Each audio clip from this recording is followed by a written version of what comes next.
नमस्कार. आरोग्य साथी या मैत्रीपूर्ण सल्ला देणाऱ्या वेब पोर्टलच्या फेसबुक लाईव्ह पेजवर आपल्या सर्वांचं स्वागत करत आहे. मित्रांनो, आज आपण कोरोनाच्या संदर्भामध्ये सर्वच्या सर्व आपल्या घरामध्ये आहोत आणि या घरामध्ये असल्यानंतर आपल्या सर्वांच्या आहाराच्या संदर्भामध्ये काळजी घेण्याचं एक मोठं प्रश्न महिलांच्या समोर आहे आणि प्रामुख्याने आहार आणि आपलं आरोग्य याच्याशी खूप जवळचा संबंध आहे यांचा एकमेकांचा. तर आज आपल्याकडे आरोग्याच्या संदर्भामध्ये आणि आहाराच्या संदर्भामध्ये माहिती देण्यासाठी डॉक्टर काबराजी आपल्याकडे आलेले आहेत. आपण त्यांचं या ठिकाणी स्वागत करूया. नमस्कार मॅडम. तर मॅडम, आता सगळीकडे कोरोना हा एक व्हायरस पसरलेला आहे आणि त्याच्यामुळे आपण सर्वच्या सर्व घरामध्ये जवळपास आहोत आणि याच्यामुळे झालेलं काय आहे की सगळ्यांचा एक आरोग्याचा आणि आहाराचा एक प्रश्न प्रामुख्याने त्याच्यामुळे निर्माण झालेला आहे.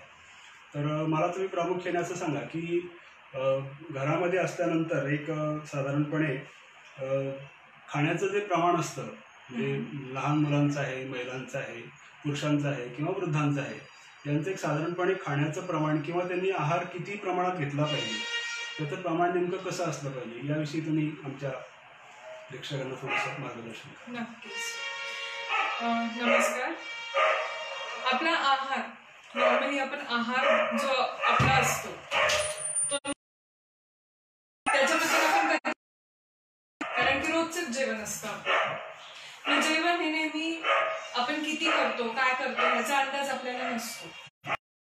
त्यामध्ये करताना तो सक्त पौष्टिक असायचा नक्की तरी काय. मग पौष्टिकता म्हणजे सगळे न्यूट्रिएंट्स त्याच्यामध्ये असायला पाहिजे. न्यूट्रिएंट्स म्हणजे proteins, carbohydrates, fats, minerals, vitamins यायला पाहिजे. नॉर्मली काय होतं, आपण घरी असतो किंवा नॉर्मली आपण करून तर ते फक्त पोळी भाजी न खाता आपल्याला आहे, भात आहे, हा सगळा पौष्टिक महाराष्ट्रीयन एक थाळी असते, त्या पद्धतीत आपल्याला ती भेटायला पाहिजे. म्हणजे त्याच्यात सगळे न्यूट्रिएंट्स आपल्याला प्रॉपर प्रमाणात भेटतात. मग आता ह्याच्यामधनही आपण घ्यायला पाहिजे. ह्याचा एक फूड गाईड पिरामिड मध्ये तुम्हाला एक फूड गाईड पिरामिड म्हणजे त्रिकोण असतो. त्याच्यामध्ये सगळ्यात खालच्या लाईनला म्हणजे त्रिकोणाचा जो खालचा पार्ट असतो त्याच्यामध्ये कार्बोहायड्रेट आणि प्रोटीन्स याचं प्रमाण काय, गहू, डाळी, तांदूळ यांचं प्रमाण असतं. त्याला 60% असतं. म्हणजे नॉर्मली 6 ते 11 सर्विंग आपण त्या तेवढ्या घेतल्या गेल्या पाहिजे आपल्याकडनं. त्याच्यानंतर दुसरा टप्पा येतो तो व्हेजिटेबल्स आणि फ्रुट्सचा. आता कोरोनाच्या या व्हायरसशी लढा देण्यासाठी प्रतिकार क्षमता वाढ, पण साधारणपणे हा जो काही आहार आहे तर त्याचं एक साधारण कशी असली पाहिजे याच्याविषयी आपण सांगा. म्हणजे सगळ्यात महत्वाचं म्हणजे सध्याच नाही तर नेहमी आपल्या जेवणामध्ये किंवा आहारामध्ये घरचं जेवण सगळ्यात चांगलं जेवण असं म्हणायला हरकत नाही. फॅट्स आणि ऑइल्स ज्याचा सगळ्यात वरचा त्रिकोण असतो तर त्याचं सर्विंग आपल्या जेवणामध्ये फक्त 5% असतं. एवढ्या कमी प्रमाणात तेल आणि तूप आपल्या शरीरात गेलं पाहिजे. पण आपल्या भाज्यांमध्ये आपल्या तेलाचं प्रमाण खूप जास्त प्रमाणात असतं म्हणून ते सगळ्यात कमी पाहिजे. 5% म्हणजे दिवसभरात फक्त आणि फक्त दीड चमचा तेल आपल्या जेवणामधनं घेतलं गेलं पाहिजे दिवसभरात. त्याच्यानंतर तुम्ही जे विचारलं महिला, मुले, पुरुष ह्यांच्यामधनं किती आहार कसा असायला पाहिजे. मग ह्याच्यामध्ये नेमकी काय असतं, RDA असतं. RDA म्हणजे रिकमेंडेड डायटरी अलाउन्स. हे एक नॉर्मली काही न्यूट्रिशनल फॅक्टर्स असतात त्याला अफेक्ट करत असतात. तर त्याच्यामध्ये सगळ्यात पहिला फॅक्टर असतो वय. आता वयाप्रमाणे वेगवेगळे न्यूट्रिशन किंवा वेगवेगळ्या त्यांचा आहाराचं प्रमाण असतं. जसं लहान मुलांना प्रोटीनची गरज जास्त असते त्यांच्या वाढीसाठी, मोठ्यांपेक्षा त्यांना प्रोटीन सप्लिमेंट जास्त पाहिजे, प्रोटीन्स जास्त पाहिजे. त्याच्यानंतर सेक्समध्ये महिलांना आयर्न जास्त पाहिजे असतं कम्पेअर टू पुरुष. ज्या वयात येणाऱ्या मुली असतात त्यांना आयर्न जास्त प्रमाणात लागतं, कारण की त्यांचं मेन्स्ट्रुएशन चालू असतं, तर त्याच्यासाठी त्यांना आयर्न सप्लिमेंट जास्त पाहिजे असतं. मग ते आपल्या जेवणातनं कसं मिळतं, काय मिळतं, हे सगळ्या गोष्टी आपल्या डाएटमधनं येत असतात. उंची, वजन, बॉडी साईज हे सुद्धा फॅक्टर्स अफेक्ट करतात. जसं उंच असणाऱ्या व्यक्तींना जास्त एनर्जी लागते कम्पेअर टू बुटक्या व्यक्तींपेक्षा. जे स्थूल व्यक्ती असतात त्यांची कॅलरीज जास्त असतात, मग त्यांचे फॅट्स बर्न करण्यासाठी आपल्याला त्या पद्धतीने डाएट आपल्या शरीरात घेतलं गेलं पाहिजे. मग प्रेग्नन्सी, लॅक्टेटिंग म्हणजे ज्या नवीनच आता झालेल्या असतात, न्यूट्रिशनल फूड जास्त प्रमाणात लागतं बाळाच्या ग्रोथसाठी. मग सिडेंटरी, मॉडरेट आणि हेवी वर्कर्स जे असतात तर त्यांच्याप्रमाणे ते वेगवेगळे आपला डाएट असतो.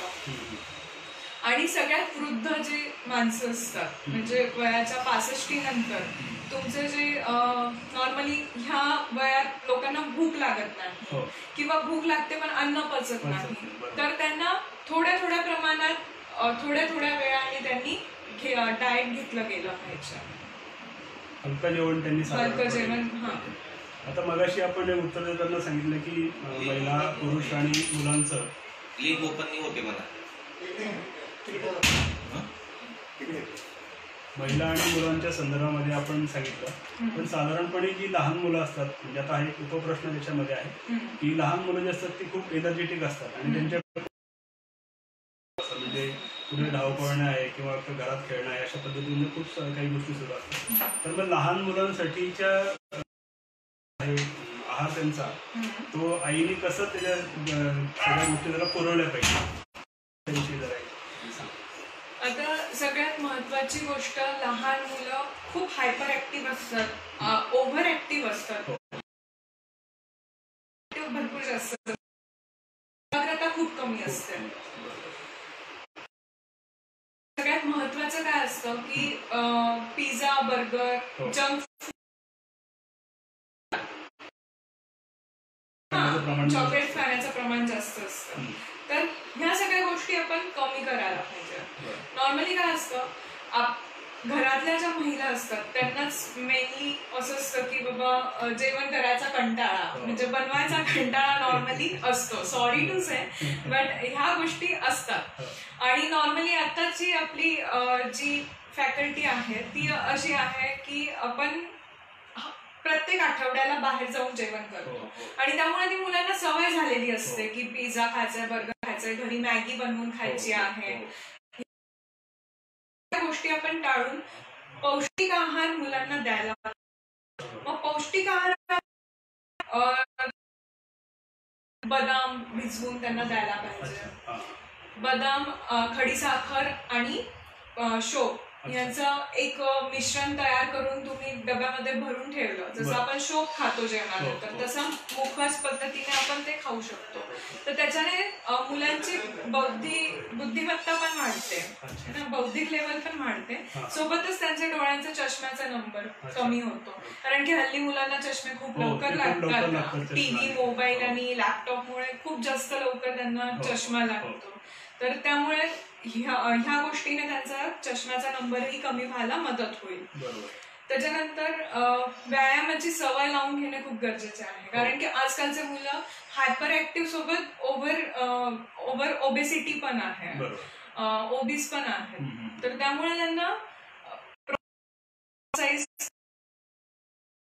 आजकाल आहेत ते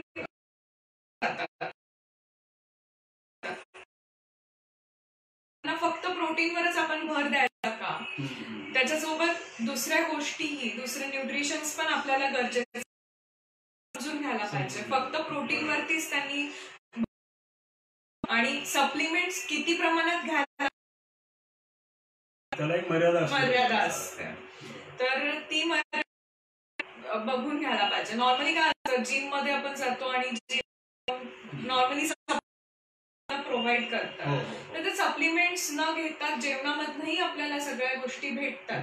मग ते सप्लिमेंट्स घेऊनही किती प्रमाणात आणि कुठले सप्लिमेंट्स घ्यायला पाहिजे ह्यालाही भरपूर महत्व आहे. त्याच्यानंतर आपण बोर्नव्हिटा, कॉम्प्लॅन वगैरे ह्या सगळ्या गोष्टी आज हॉर्लिक्स वगैरे दुधामध्ये टाकून मुलांना देतो. तर ते फक्त टेस्ट म्हणून देत असतो आपण. तर ते टेस्ट म्हणून देतो, पण त्याच्यातनं तुम्हाला खरंच काही भेटतंय का ह्याचाही आपण विचार करायला पाहिजे.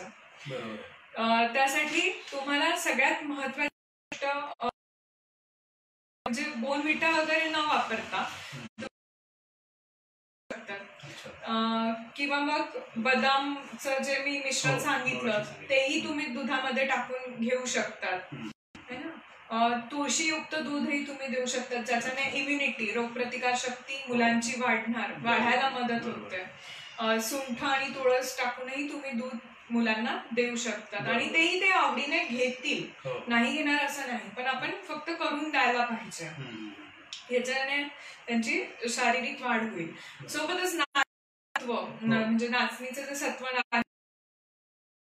वापरून मुलांना दिलं तर ते भरपूर त्यांना फायदेशीर होईल. ह्या सगळ्या गोष्टींनी त्यांची शारीरिक बौद्धिक वाढ दोन्ही गोष्टी प्रॉपर होतील.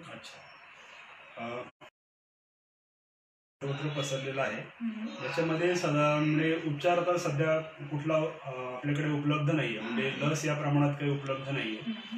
पण याच्यात एक प्रामुख्याने सांगितलं जातं की प्रतिकार शक्ती जी आहे ती जर जास्त चांगली तर त्याचा तुम्ही प्रतिकार करू शकता, म्हणजे कोरोनाचा तुम्ही प्रतिकार करू शकता. प्रतिकार करू शकता असं एक साधारणपणे सर्वत्र चर्चेचा एक सूर आहे. तर मला तुम्ही असं सांगा की प्रतिकार शक्ती वाढवण्यासाठी आहार साधारण आपला कसा असला पाहिजे? सगळ्यात महत्त्वाचं आहे की प्रतिकार शक्ती वाढवण्यासाठी आपण घरचा आहार घेणं खूप गरजेचं आहे. त्याच्यामध्येही तुम्ही आहार रोज घरचं जेवण, गरम आणि ताजं जेवण, वरण भात भाजी पोळी सलाड ह्या सगळ्या गोष्टी आपल्या जेवणामधनं यायलाच पाहिजे. रोज सकाळी सुटल्यानंतर गरम पाणी मीठ आणि हळद घालून त्याच्या गुळण्या करणं खूप महत्वाची गोष्ट आहे. कारण आजकाल काय संक्रमण खूप लवकर होतंय बाहेर गेलं की आणि आपली रोगप्रतिकार शक्ती खूप जास्त कमी आहे. म्हणजे आपल्या इथे भारतात तरी ठीक आहे, पण अमेरिकेत विदेशामध्ये खूप जास्त आहे, कारण की ते एसी मधनं बाहेर निघतच नाही लोक. म्हणून लहान मुलांना खूप जास्त तुम्ही हे नका घरात नका कोंडून ठेवू, तुम्ही त्यांना बाहेर हे करा. त्याच्यानंतर आहारात निंबूचं प्रमाण जास्त प्रमाणात घेतलं गेलं पाहिजे. म्हणजे प्रत्येक गोष्टीमध्ये तुम्ही निंबूचा वापर करू शकता. कढीपत्ता आपल्या भारतामध्ये इतक्या साऱ्या गोष्टी आहेत ज्या आपल्याला खूप छानपैकी भेटलेल्या आहेत. कढीपत्ताने फक्त स्वाद आणि चविष्टपणा एवढाच नाहीये, तर सोबतच ते आपल्याला आहारामध्ये खूप उपयोगी आहे, खूप फायदेशीर आहे. जसं ते आपल्या शरीरात डिटॉक्सिफाईंग करतं, म्हणजे आपल्या शरीरातले जे विषारी पदार्थ आहेत ते बाहेर टाकण्याचं काम कढीपत्ता करत असतो. सोबतच फॅट बर्न करण्याचं काम सुद्धा कढीपत्ता करतं. शिवाय महिलांसाठी केसांच्या वाढीसाठी फार उपयुक्त असा कढीपत्ता आहे. त्याच्यानंतर लसणाचा वापर हा आपल्या आहारात जास्त झाला पाहिजे. म्हणजे प्रत्येक गोष्टीमध्ये तुम्ही लसणाचा वापर करू शकता, जेणेकरून त्याच्याने रोगप्रतिकार शक्ती वाढते, फॅट्स बर्न होतात आणि पचनशक्ती सुद्धा वाढते. म्हणून लसूण हे फार गुणकारी आपल्या. त्याच्यानंतर स्मोकिंग आणि ड्रिंकिंग ह्या गोष्टी करायला नकोय. जर म्हणजे स्मोकिंग तर बिलकुलच नकोय. आपण नेहमी कुठेही मूवी मध्ये जा, कुठेही जा, तुम्हाला नो स्मोकिंग चं चिन्ह दिसतं, पण तरीही बाहेर टपऱ्यांमध्ये तुम्हाला स्मोकिंग सगळं भेटत असतं. पण ती गोष्ट आपल्याला भरपूर हानिकारक. जर आपण ड्रिंकिंग करतोय तर ते किती प्रमाणात असायला हवं ह्याची फार आवश्यकता आहे. बरोबर. त्याच्यानंतर सध्या उन्हाळा चालू आहे, त्यामुळे कैरीचं पन्ह, चिंचेचं पाणी, कोकम सरबत हो. ह्या गोष्टी तुम्ही वापरू शकतात. बरोबर. फळं आणि भाज्या ह्यांचं जास्त प्रमाण तुम्ही करू शकतात, जेणेकरून तुमचे विटॅमिन्स मिनरल्स जाऊन तुमची रोगप्रतिकार शक्ती वाढायला मदत होईल. रात्री झोपताना गाईच्या दुधामध्ये गाईचं तूप 1 चमचा आणि हळद थोडीशी टाकून ते दूध पिल्याने तुमची रोगप्रतिकार शक्ती नक्कीच वाढणार आहे.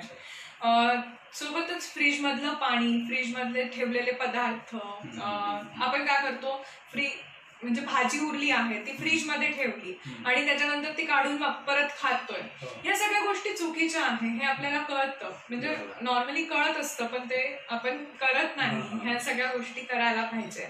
फ्रीज मधले पदार्थ खाणे टाळायला पाहिजे. नॉर्मली आजकाल व्हॉट्सअप, फेसबुक वरती भरपूर पोस्ट येतात की फ्रीज मधले पदार्थ खाल्ल्याने, जास्त खाल्ल्याने आपल्याला कॅन्सरचं प्रमाण वाढतंय. मग ह्या सगळ्या प्रॉपर ताजं अन्न करून खायचं. म्हणजे आजकालचे लोक पाहिजे मैद्याचे पदार्थ हे सगळे टाळायला हवे. व्हिटॅमिन सीचं प्रमाण आपल्या शरीरामध्ये जास्त असायला पाहिजे. चांगल्या स्किनसाठी व्हिटॅमिन सी गरजेचं आहे. हाडांच्या मजबूतीसाठी व्हिटॅमिन सी गरजेचं आहे. त्याच्यानंतर आपल्या रक्तप्रवाहासाठी व्हिटॅमिन सी फार गरजेचं आहे. म्हणजे प्रौढ व्यक्तींना 40 मायक्रोग्रॅम एवढं व्हिटॅमिन सी. व्हिटॅमिन सी कशात न मिळणार तर किवी आहे, संत्री आहे, मोसंबी आहे, बटाटा आहे, ह्याच्यामधनं आपल्याला व्हिटॅमिन मिळतं. निंबू मधनही जास्त प्रमाणात मिळतं. त्याच्यानंतर पुरेशी झोप घेणं खूप गरजेचं आहे. 8 तास तरी झोप ऍटलिस्ट व्हायला हवी, म्हणजे जेणेकरून आपलं मानसिकता आपली शांत असते, चिडचिडेपणा होत नाही, है ना. आणि शेवटची गोष्ट म्हणजे एक्सरसाइज खूप गरजेची आहे. एक्सरसाइज करताना सूर्यनमस्कार, प्राणायाम शकतो घरातल्या घरात. प्राणायाम मध्येही भ्रामरी प्राणायाम, अनुलोम विलोम आहे, हे सगळ्या गोष्टी आपण घरी करू शकतो. आणि मुलांनाही आपण योगा आणि सूर्यनमस्कार याचा अभ्यास करून घ्यायला पाहिजे, जेणेकरून तेही त्यांची शरीराची लवचिकता वाढते आणि सोबतच त्यांचा रोगप्रतिकार शक्ती सुद्धा वाढते, स्थूलतापणा कमी होतो. व्हिटॅमिन डी गरजेचं आहे. व्हिटॅमिन डी मध्येही तुम्ही उन्हामध्ये 15-20 मिनिटं रोज कवळ्या उन्हामध्ये उभं राहायला हवं, जेणेकरून तुम्हाला व्हिटॅमिन डी ची कमतरता होणार नाही. तुळशीचा काढा, पुदिनाची चटणी, ताक, दही, घरचं दही मेनली, फ्रेश कर्ड. असं नाही की 2-3 दिवसाचं दही फ्रीज मध्ये पडलंय आणि मग तुम्ही ते वापरताय, तर तसं नाही. ताजं दही तुम्ही घेतलं गेलं पाहिजे. प्रतिकार शक्ती वाढवण्यासाठी आपण गोष्टी सांगितलेल्या आताच उपलब्ध आहेत. कढीपत्ता आहे, आलं आहे, लसूण आहे, या गोष्टी आपल्या घरामध्ये त्याचा वापर केला तर आपल्या शक्ती चांगल्या पद्धतीने वाढू शकते. आता दुसरं असं आहे की आपण कोरोनामुळे सर्वच परिवारातले सदस्य आहेत आणि घरामध्ये असल्यानंतर मग रिकाम्या वेळात काय करायचं होतं, मग काहीतरी किचन मधून आणायचं आणि खायचं, असं एक प्रमाण सध्या वाढलेलं आहे. टीव्ही बघताना खूप खाल्लं जातं आणि आपण किती खातो याच्याकडे लक्षात राहत नाही.